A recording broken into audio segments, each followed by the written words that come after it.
सकलम सताम व्रत विधिर याति प्रतिष्ठां पराम तन्मूलः सकलम सता व्रत विधिर याति प्रतिष्ठां पराम।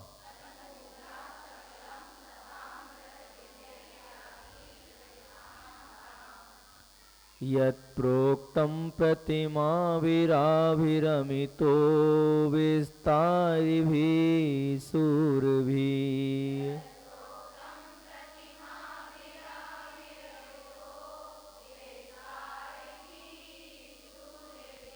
यत्प्रोक्तं प्रतिमाभिराभिरमितो विस्तारिभिः सूरभिः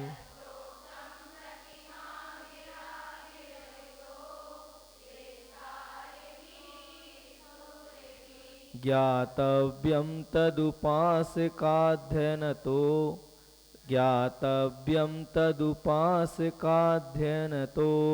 गेहि व्रतं विस्तरात्।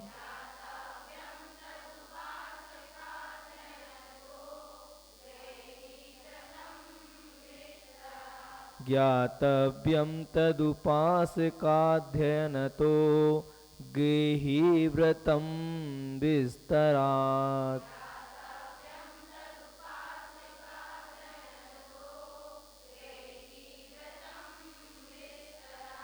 तत्रापि व्यसनोज्झनं यदि तदाप्यासूत्र्यते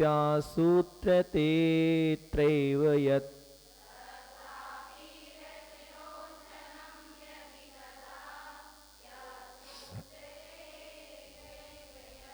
तत्रापि व्यसनोज्झनं यदि तदाप्यासूत्र्यते त्रैव यत्।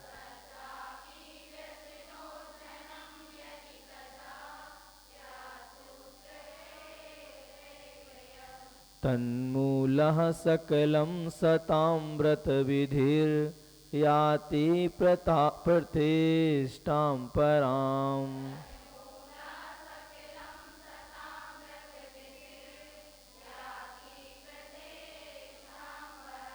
तन्मूलः सकलं सतां व्रतविधिर् याति प्रतिष्ठां परम्।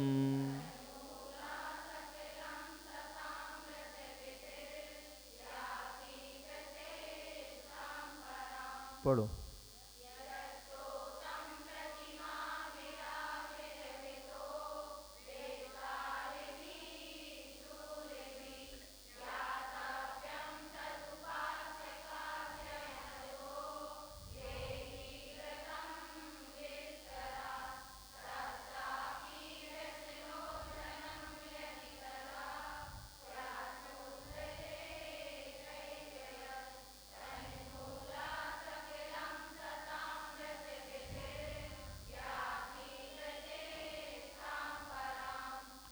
यहाँ पर यद गृही व्रतम सूरभि अवितः समन्तात आभि प्रतमाभि विस्तारिभि प्रोक्तम। इन प्रतिमाओं के द्वारा जिस गृहस्थवत, गृही व्रतम यानी जिस गृहस्थवत, यानी गृहस्थ को क्या बताया, विकल चारित्र, गृहस्थ को क्या बोलते हैं, और सकल चारित्र किसको बोलते हैं, मुनियों को बोलते हैं। तो यहाँ पर जब गृहस्थों की जब बात आए तो हमको क्या समझना है, विकल चारित्र की, ठीक है। और जब सकल चारित्र की बात आए तो यहाँ पर समझना मुनि महाराजाओं का वर्णन किया जा रहा है। या गृहस्थ बोल दें या विकल चारित्र बोल दें, दोनों बात एक ही है। तो गृहस्थवत विकल चार यानी हाँ, गृहस्थवत को यहाँ आचार्यों ने विस्तार पूर्वक है, इसका यदि अधिक विस्तार जानना चाहते हैं, इसमें बताया है कि जो इन प्रतिमाओं के द्वारा जिन गृहस्थों का या विकल चारित्री का जो वर्णन यहाँ आचार्य ने कहा है, अगर आप लोग और विस्तार से इसका वर्णन जानना चाहते हैं तो ये उपास का अध्ययन अंग से जानना चाहिए, शायद इसी में आएगा, तो अपन आगे देखेंगे, तो उसमें जानना चाहिए। अब यहाँ पर जो भी व्यसन का परित्याग बतलाया गया है उसका निर्देश यहाँ पर भी कर दिया गया है। कारण इसका है कि साधु पुरुषों के समस्त व्रत विधान आदि की उत्कृष्ट प्रतिष्ठा व्यसनों के परित्याग से ही होती है। तदग्रहीवत उपास्य अध्ययनता सप्तमांगात विस्तराद ज्ञातव्यम तत्रापि उपासकाध्ययने यदि आदौ व्यसनोज्झनम मतम कथित तद व्यसनोज्झनम अत्रैव पद्मनंदी ग्रंथे आसूत्र्यते कथ्यते यद्यथा तद व्यसनोज्झनम सताम व्रतविधि मूलः सा व्रतविधि पराम प्रतिष्ठा यान्ति गच्छति। यानी जिन प्रतिमाओं के द्वारा जिन गृहस्थ यानी विकलचारित का वर्णन यहाँ आचार्यों ने विस्तार पूर्वक कहा, उसका भी अधिक विस्तार और चाहते हैं तो पास का अध्ययन नामक जो अंग है उससे जानना चाहिए। यहाँ पर भी जो व्यसन परित्याग बतलाया गया है उसका निर्देश यहाँ पर भी कर दिया गया है। इसका कारण क्या है? कहते हैं यहाँ पर व्यसनों के अध्याय के बारे में क्यों बताया जा रहा है, तो कहते हैं समस्त व्रत विधान आदि की उत्कृष्ट प्रतिष्ठा व्यसनों के परित्याग पर ही निर्भर होती है। जब भी हम कोई भी अनुष्ठान करते हैं, जब भी कोई भी व्रत आदि लेते हैं, सबसे पहले क्या पूछते हैं? व्यसन का त्याग है या नहीं।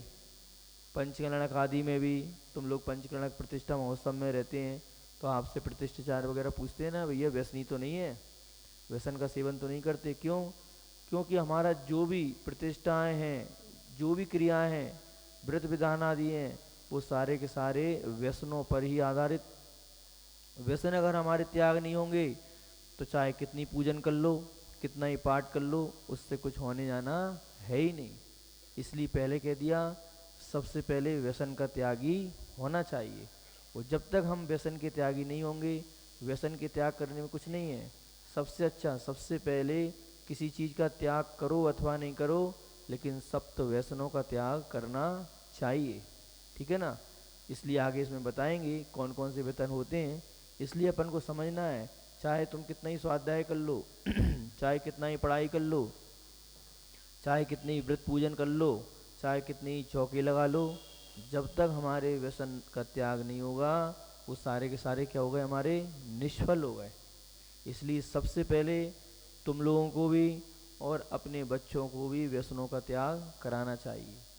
जब भी कोई बच्चा 8 साल अंतर मुहूर्त का होता है तो सबसे पहले उस बच्चे को कहते हैं बेटा सप्त व्यसन का त्याग कर। सबसे पहले उसको 8 मूल गुण उसको धारण कराए जाएंगे, जो अपने में आदि पुराण में 8 वर्ष अंतर मुहूर्त में जो व्यवस्था बताई गई है वो बिल्कुल विचित्र अलग है कि वो 8 वर्ष जैसे बच्चा होगा उसको क्या क्या चीज़ें करना चाहिए और क्या क्या नहीं करना चाहिए। बहुत सारी जगह तो जनेऊ धारण कराया जाता है। जनेऊ धारण करना हंसी मजाक नहीं है। जनेऊ जिस व्यक्ति ने धारण कर लिया अब वो बाजार का भी नहीं खाएगा। हाँ, जनेऊ का महत्व तो बहुत है। अब जनेऊ डाल तो लिया अपन ने, इसलिए पंचकर्णक आदि में आप लोगों के लिए जो 5 दिन तक जितने दिन तक अनुष्ठान रहता है उतने दिन तक जनेऊ डलाया जाता है। क्यों? आप बाजार का भी नहीं खाओगे, आप व्रत के साथ रहोगे, अमर्यादित भोजन नहीं करोगे, मर्यादा का ही भोजन करोगे। जनेऊ का बहुत महत्व है, क्योंकि किसी व्यक्ति ने जनेऊ गले में देख लिया समझ जाते हैं कौन है ये, कोई विशिष्ट व्यक्ति है। इसलिए वर्तमान में जनेऊ का पालन हो नहीं पाता, इसलिए जनेऊ भी धारण नहीं कराया जाता। फिर भी अपन इतना नहीं कर सकते तो इतना तो कर ही सकते हैं कि जब भी हमारा बालक 8 वर्ष का होता है हमको सबसे पहले जिनेंद्र भगवान के दर्शन कराने के लिए लाना चाहिए। सबसे पहले दर्शन कराना चाहिए, शांति धारा कराना चाहिए, शांति धारा के बाद विधान आदि की कराना चाहिए। उसके बाद फिर 7 सत्पात्र हों तो उनको आहार दान दिलाना चाहिए। ये सबसे पहले 8 वर्ष क्यों? अब उसमें सम्यक दर्शन धारण करने की योग्यता हो गई है। वो चाहे तो 8 वर्ष में मुनि बन के अपना कल्याण करके मोक्ष जा सकता है। पूज्यवर आचार्य जिनसेन स्वामी महाराज थे, उन्होंने जन्म से ही कपड़े नहीं पहने। हाँ, 8 जन्म से कपड़े नहीं पहने, 8 वर्ष अंतर मुहूर्त में मुनि भी बन गए और आगे जाके उन्होंने क्यों? तो ऐसा हमारे लिए होना चाहिए, तुम्हारे बच्चों के लिए संस्कार देना चाहिए। उसको पहले से ही 7 वर्ष का हो जाए तब बोलना चाहिए बेटा अब तू 8 वर्ष का होने वाला है, तुझको मंदिर कराएंगे, ऐसा ऐसा कार्यक्रम कराएंगे। तुम लोग इधर उधर की बातें तो बहुत करते रहते हो, हम बाहर ले जाएंगे अपने जन्मदिन पे, नहीं। हमारे लिए ठाट बाट से जिनेंद्र भगवान के दर्शन कराने के लिए लाना चाहिए। भगवान का सबको लगना चाहिए कि देखो महोत्सव है ये। क्यों? क्योंकि इसमें 8 वर्ष बच्चे में क्या हो गई, अब सम्यक दर्शन धारण करने की योग्यता हो गई। हे उपादेय का ज्ञान होने की उसमें क्या हो गई, क्षमता हो गई कि अब वो हे उपादेय का ज्ञान को समझ सकता है। उसको सम्यक्त वर्धनी लाभ क्रिया बोलते हैं। क्यों? क्योंकि अब को सम्यक्त वर्धनी यानी सम्यक का वर्धन यानी सम्यक्त प्राप्त होने की उसमें क्या हो गई, योग्यता आ गई है। इसलिए हर माँ को अपने बच्चों के लिए कार्य कराना चाहिए। और जिन्होंने बच्चों को 8 वर्ष अंतर मुहूर्त में अगर ऐसे अनुष्ठान कराए, ये निश्चित है कि तुम्हारा बच्चा मुनि बने चाहे नहीं बने, लेकिन महाराज जी का मुनीम जरूर बन जाएगा। यानी कि सच्चा सदग्रस्त तो बन के रहेगा। ऐसी बालिका को कराना चाहिए। बालिका अभिषेक नहीं कर सकती, कोई बात नहीं, अभिषेक देख तो सकती है, अभिषेक देख सकती है, विधान कर सकती है, साधुओं को आहार दे सकती है। उसमें जितनी पात्रता है उतना तो वो कार्य ऐसी लड़के कराना चाहिए, ऐसी लड़की को कराना चाहिए। 8 वर्ष के पहले जितनी भी गलतियां करेगा, जितने भी अपराध करेगा, उसका भागी उस माता और पिता होते हैं। इसलिए 8 वर्ष तक तुम अपने बच्चे का ऐसा लालन पालन करो कि 8 वर्ष के बाद फिर वो उसके मन में कभी एक गलत काम करने के भाव आए ना। और 8 वर्ष के बाद जो भी करेगा उसका हिस्सा किसको मिलेगा, उसके उस स्वयं को मिलेगा। क्यों? क्योंकि उसमें अब हे उपादेय की योग्यता आ गई है, समझने की शक्ति आ गई उसमें। इसलिए 8 साल तक तो तुमको बच्चे को खूब अच्छे से सजा के रखना चाहिए, गलत रास्ते पे ना जाए, गलत विचार न जाए, इसके लिए गलत मेजोरिटी ना चली जाए। और 8 वर्ष के बाद जो तुम्हारे संस्कार होंगे, वो संस्कार तुम्हारे 8 वर्ष भी क्या आएंगे, काम में आएंगे। जैसे छोटे होते हैं ना तो मन उंगली पकड़ के चलाती है, लेकिन जैसे ही बच्चा बड़ा हो जाता है तो माँ की बात याद आती है। ऐसी 8 वर्ष तक तो तुमने क्या किया, उंगली पकड़ के उसको चलना सिखाया, सही और गलत करने बताने का प्रयास किया। और 8 वर्ष के बाद जैसा जैसा माँ ने बताया है वो सारी की सारी चीज़ें उसको याद आती हैं। माँ ने कहा था ये नहीं करना, माँ ने कहा था ऐसा नहीं करना। जब एक लड़का था, जब स्कूल से कभी रबड़ चोरी करके ले आता था तो माँ खूब प्रसन्न होती थी। कहाँ से लेके आया बेटा? तो कहता था स्कूल से लेके आया हूँ मैं। फिर पेंसिल लेके आ गया, माँ को फिर बताया, माँ पेंसिल लेके आया। बेटा कहाँ से लेके आया? स्कूल से लेके आया हूँ। धीरे धीरे करके वो छोटी छोटी चीज़ें लाता रहा। माँ ने सोचा ठीक है छोटी छोटी वस्तु तो ला रहा है। एक दिन जब वो बड़ा बना तो एक बहुत बड़ा चोर बन गया। वो इतना बड़ा चोर बना कि आसपास के पूरे राज्य की पुलिस उसको ढूंढने में लग गई। एक दिन उसको पकड़ा गया, जेल चला गया। जेल गया तो उसकी माँ मिलने आई उससे, और उससे कहती है जेलर से कि मुझको मेरे बेटे से मिलना है। जेलर ने समाचार कराए कि तुम्हारी माँ आई है तुमसे मिलने के लिए। उन्होंने कहा मेरी माँ तो है ही नहीं है। उन्होंने कहा नहीं, तुम्हारी माँ आई है। तो जब बाहर उसको माँ से बोला कि बेटा तो कहता है कि मेरी माँ नहीं है, नहीं वो झूठ बोलता है, मैं ही उसकी माँ हूँ। जेलर ने कहा क्यों, झूठ क्यों बोलता है, चल। उसको हाथ पकड़ के लेके आया और सामने माँ थी। और जैसी माँ को देखा और देते सी माँ को एक झापड़ दिया माँ में। तो जेलर कहता है क्या करता है, तेरी माँ को मारता है क्या? सर मेरी ये माँ नहीं है। जब मैं पहली बार पेंसिल लेके आया, पहली बार शार्पनर लेके आया, पहली बार इरेजर लेके आया, तब इस माँ ने मुझको शाबाशी दी। अगर ये पहले दिन आज मैंने जो झापड़ इस माँ को दिया है, अगर पहले दिन ये झापड़ अगर मुझ में पड़ जाता तो आज मेरी गलत आदत नहीं पड़ती। इस माँ के कारण मैं आज इतना बड़ा चोर बना हूँ, बस माँ के कारण से। और इतना कह के और वो चला गया। बताओ कितनी बड़ी शिक्षा मिलती है इससे। नहीं, तुम लोग छोटे छोटे से बच्चे जब हमारे रहते हैं, जन्म होता है, तो तुम बच्चों की खुशियों के लिए क्या करते हो, हर कुछ करने तैयार हो जाते हो। और बच्चे की छोटी छोटी सी नटखट हरकतें बचपन में बहुत अच्छी लगती हैं, लेकिन वही बच्चा अगर वही नटखट हरकतें बड़े में करने लगता है, वो चीज़ें छुपने लगती हैं हमारे लिए। विचार करना, जैसी बच्चा तुमसे मोबाइल मांगता है, नहीं देना, एक झापड़ मारना, रोएगा ज़्यादा से ज़्यादा क्या करेगा, एक दिन खाना नहीं खाएगा, 2 दिन नहीं खाएगा, और जब भूख लगेगी तो अपने आप खाना खाने बच्चों को बिगाड़ने में सबसे ज़्यादा अगर हाथ है तो किसका है? माता पिता का है। कभी नहीं देना बच्चों के लिए। बच्चों को क्या मालूम कि ये मोबाइल है। तुम लोग तो अपने काम के लिए में मस्त हो जाते हो, बच्चे के सामने मोबाइल रख दिया और बच्चे मोबाइल से क्या करता रहता है? खेलता रहता है। तुम सोचते हो हमारा काम हो रहा है, बच्चा खेलता है। धीरे धीरे वो बच्चों की आदतें इतनी ज़्यादा बढ़ जाती हैं कि फिर ब्लू गेम बेल पिक्चर वो क्या देखने लगते हैं और ऐसे ऐसे फ्री फायर वगैरह मारने काटने के गेम खेलने लगते हैं। और कुछ समय में बच्चा खुद ही सुसाइड कर लेते हैं और मर जाते हैं। कितने सारे बच्चे अपन देख रहे हैं मोबाइल के कारण से मर रहे हैं। किसकी गलती है? तुम लोगों की गलती है। प्रारंभ में बच्चों को कुछ नहीं देना। अरे पहले खिलौने आते थे तो झुंझुना पकड़ा देते थे। बच्चे को क्या मालूम है? तुमने मोबाइल पकड़ा दिया, उसके लिए तो वही झुंझुना है। तुमने झुंझुना पकड़ा दिया तो झुंझुना खेलता रहता है। गलतियां सबसे ज़्यादा तुम्हारी रहती हैं। बच्चों के सामने मोबाइल को नहीं रखना, निकालना ही नहीं। पहले भी तो फ़ोन रहते थे कि नहीं रहते थे? फ़ोन रहते थे पहले, लेकिन तुम लोगों ने बच्चों की आदतें ख़राब कर दी हैं। छोटे छोटे से बच्चे मोबाइल ऐसा चला लेते हैं कि अच्छे बड़े बड़े लोग नहीं करा पाते। हमारे पास में एक दिल्ली से एक व्यक्ति आते हैं, वो कहते हैं महाराज जी आप इनसे बच्चे से पूछो कि जी मेरे मोबाइल का पासवर्ड चेंज कैसे कर लेता है। मैंने अच्छे अच्छे मेरी आँख का मोबाइल लगा रखा है, वो आइस का रहता है ना, मैंने लगा रखा है महाराज जी, अब ये कैसे खोल लेता है आज तक मेरे को पता नहीं पड़ा। जो मेरे तो प्राइवेट हैं लोग, मैंने अपना थंब का लगा रखा है, कैसे कर लेता है मेरे को पता नहीं, वो मेरे को बताता नहीं है। बच्चा बड़ा नहीं 5 साल का है। मैंने उससे पूछा अकेले में, बेटा बता तो सही कैसे करता है। तो कहता है महाराज श्री जब पापा सो जाते हैं ना तो उनकी आँख को ऐसे करता हूँ और खोल लेता हूँ। बताओ। पैर का कैसे करता है? अंगूठे का लगाया, पैर के अंगूठे का। कहते पापा जब सोते हैं तो चुपचाप पैर के अंगूठे को जाता हूँ, वो मोबाइल को लगा देता हूँ। बताओ कैसे मालूम बच्चों के लिए? तुमने कैसे भी पासवर्ड लगा लो, लेकिन बच्चे कितने 5 साल का बच्चा कितना होशियार हो गया कि वो ये सब चीज़ें लॉक और ये करने लगे। ये विचित्रता है, हंसने की बात नहीं।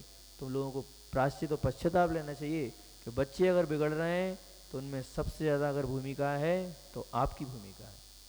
सबसे ज़्यादा भूमिका है तो आप लोगों की है। क्यों? क्योंकि बच्चे आप लोगों के कारण से बिगड़ रहे हैं। हम लोग नारेली में थे, दोनों पति पत्नी हमारे अंदर कमरे में बैठे और छोटे छोटे से 3-3 4-4 साल के दोनों, एक लड़का और एक लड़की, उनके बाहर पट्टी बैठ के उल्टी सीधी पिक्चर देख रहे हैं। धैर्य सागर जी निकले और उन्होंने देखा, वो देख के मोबाइल को छुड़काया और हमारे पास लाके कहते हैं महाराज इनसे बोलो अगर बच्चों को ये संभाल नहीं सकते तो पैदा क्यों करते हैं ये लोग, क्या देख रहे हैं महाराज जी। देखो आप, विचित्रता है, आप लोग समझो इस चीज़ के लिए। आगामी समय में देखो आप लोगों की ज़िंदगी तो निकल गई, इनकी भी निकल गई जिस से, लेकिन आगामी समय में जो बच्चे आने वाले हैं उनकी ज़िंदगी बहुत ही खतरनाक आने वाली है, बहुत ही खतरनाक। इसलिए अपने बच्चों को मोबाइल से दूर रखो। जैसे ही बच्चों का जन्म होता है मत दिखाओ ही मत मोबाइल। रोता है तो झुंझुना पकड़ा दो, ठीक है, अच्छी भक्तामृति लगा दो, अच्छी चीज़ें लगा दो। अरे बच्चों को कुछ पता नहीं है ये तुम्हारा मोबाइल है कि झुंझुना है। वो तो मोबाइल है, चाहे झुंझुना हो उसके लिए बात, लेकिन उसकी जब आदत पड़ जाती है, तुम बच्चों को गेम्स खिलाते हो कार्टून टाइप के, बच्चे तुम्हारे कार्टून ही होंगे, ध्यान रखना। अगर कार्टून खिलाओगे तो वो कार्टून वार्टून वाले खिला देते हैं ना, कंपनी वालों को तो खूब पैसे मिल रहे हैं, उन बच्चों से मिल रहे हैं। दिन भर वो गेम खेलते रहते हैं बच्चे, और माता पिता कहते हैं चलो अपना काम हो गया, लगे रहे हो। और माता पिता अपनी मस्ती में लगे रहते हैं और बच्चे गेम में घंटे 2-2 3-3 घंटे लगे रहते हैं। नहीं, अपने मोबाइल में जैसी बच्चे को, तुम लोगों की शादी हो गई ठीक है, तब तक कोई दिक्कत नहीं, लेकिन शादी होने के बाद अगर तुम्हारे इधर संतान हुई और संतान होने के बाद अगर तुम लोगों ने संतान को संस्कार नहीं दिए तो ध्यान रखना कि तुम लोग अनंत भवों में कुसंस्कारित माँओं की बेटों की माँ बनोगी तुम। वो बच्चा तुम्हारे लिए जीवन भर तक क्या करेगा? तुम्हारे लिए जीवन भर तक तुम्हारे लिए कलंकित करेगा, अनंत भवों तक कलंकित करेगा। क्यों? क्योंकि तुम्हारी बहुत ही रिस्पॉन्सिबिलिटी और जवाबदारी अपने बच्चों के लिए। तुम्हारे छोटे छोटे से बच्चे देखो कैसे, हम लोग तो देख के आश्चर्य में रहते हैं कि छोटे छोटे से बच्चे कितने हो जाते हैं। इसलिए इन बच्चों के लिए अपन को सावधानी समझदारी रखना है। बच्चों का जन्म हो तो उसके लिए छना पानी पिलाओ, उसके लिए दूध पिलाओ। बच्चों को क्या मालूम है? देखो विदेश में, भारत में बच्चे का जन्म होता है तो दूध पिलाया जाता है, और विदेश में बच्चे का जन्म होता है तो उसको ब्रांडी पिलाई जाती है, विस्की पिलाई जाती है, बियर पिलाई जाती है। बच्चे को पता नहीं है कि ये दूध है या पानी है या ब्रांडी है विस्की है। तुम बच्चे को जो टेस्ट मुंह में दे दोगे बच्चे को वो अच्छा लगने लगेगा। बच्चे को कुछ पता नहीं है कि ये चीज़ अच्छी है या बुरी है। भारतीय संस्कृति में कहते हैं नहीं, या तो माँ का दूध पिलाओ, नहीं तो अपनी गाय का शुद्ध दूध पिलाओ। उसके लिए बच्चे को दूध पिलाएंगे, वो दूध अगर 8 वर्ष तक बच्चे ने अगर 2-3 वर्ष तक माँ का दूध पीता है बच्चा, बताओ वो दूध 2-3 वर्ष तक पीने के बाद जीवन भर तक उसके अंदर वो माँ के दूध की शक्ति रहती है। 80 साल का बूढ़ा भी जब अगर किसी को क्या करेगा, धमकी देगा तो क्या बोलेगा, अगर अपनी माँ का दूध पिया है तो सामने आ जा, बोलता है कि नहीं बोलता। 80 साल का बूढ़ा, वो पिया कितना है, मात्र 2-3 साल। इसलिए पहली तो प्रारंभिक अवस्था है कि अपनी माँ का दूध ही बच्चे को पिलाना चाहिए। उसके बाद डिब्बे का दूध नहीं पिलाना चाहिए, गाय का दूध पिलाओ अपने लिए, सबसे अच्छा है। बच्चे में शक्ति भी आएगी, बुद्धि अच्छी होगी। आजकल के बच्चों की बुद्धि भ्रष्ट होने लगी। अमेरिका में जितना भी पूरा अमेरिका अगर पूरा चल रहा है, और अमेरिका की जितनी भी मतलब ब्रेन बुद्धि है वो सारी की सारी इंडियंस है, भारत की है पूरी पूरी। बच्चे लोग बैठे होंगे देख लेंगे। पिछली बार शायद ट्रंप ने बोला था अगर ऐसा ही हुआ, क्योंकि अमेरिका में जितने बच्चे हैं सारे के सारे कैसे हैं, आलसी हैं, प्रमादी हैं, व्यसनी हैं। वो पूरा का पूरा भारत का व्यक्ति वहाँ जाके पूरा राज्य कर रहा है। वही उसने यही कहा राष्ट्रपति ने कि एक दिन ऐसा ना आए कि पूरे राष्ट्रपति पूरे अमेरिका पे भारतीय लोगों का राज्य हो जाए।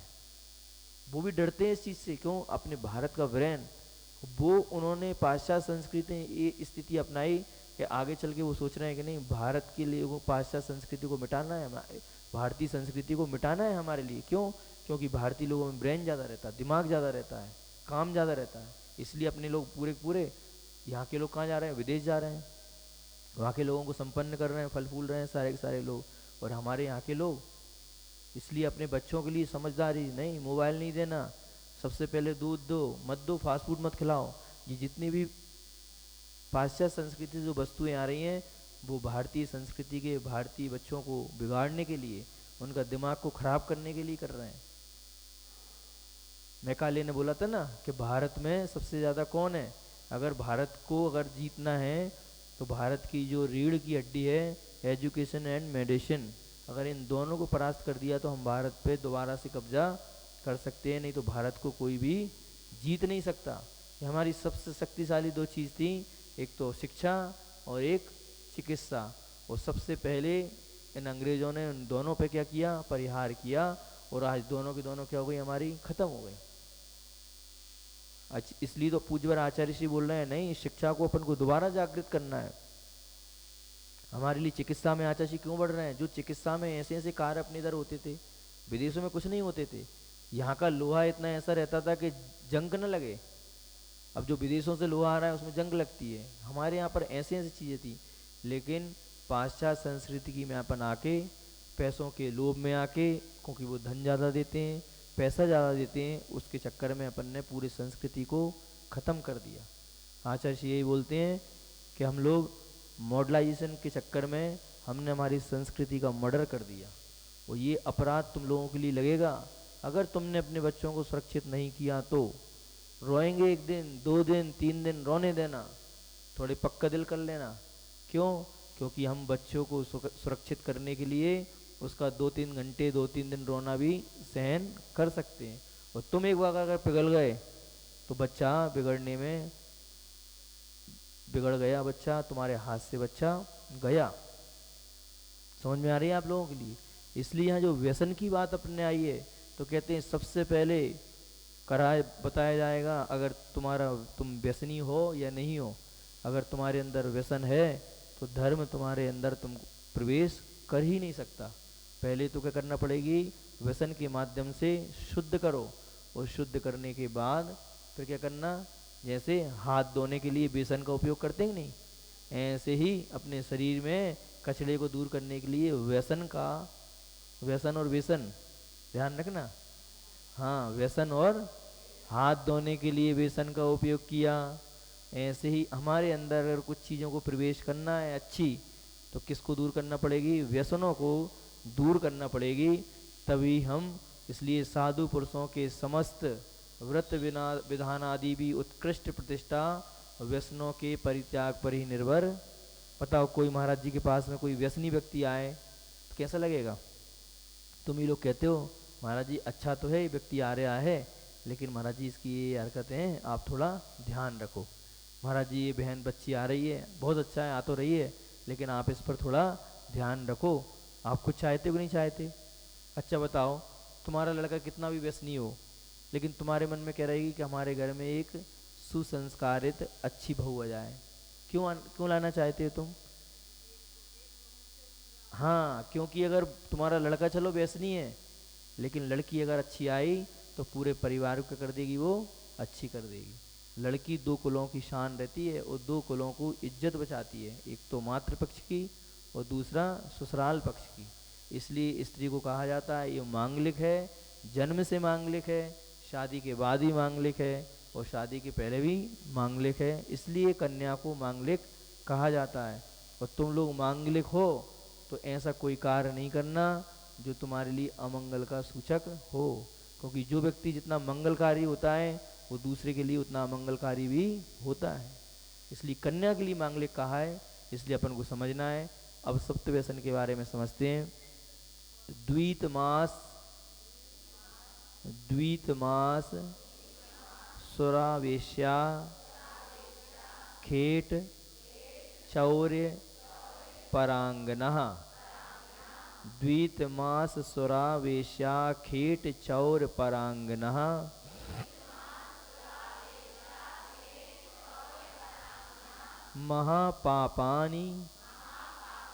महापापानि सप्तेति व्यसनानि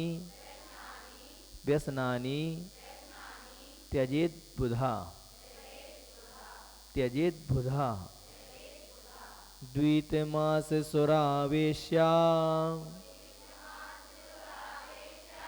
द्वितमास सुरावेश्या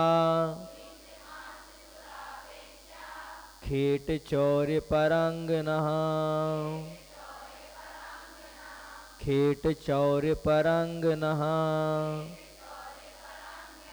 महापापानि सप्तेति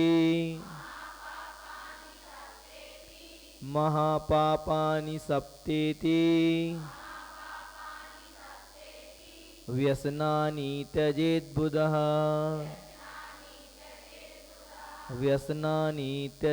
बुधः। पढ़ो।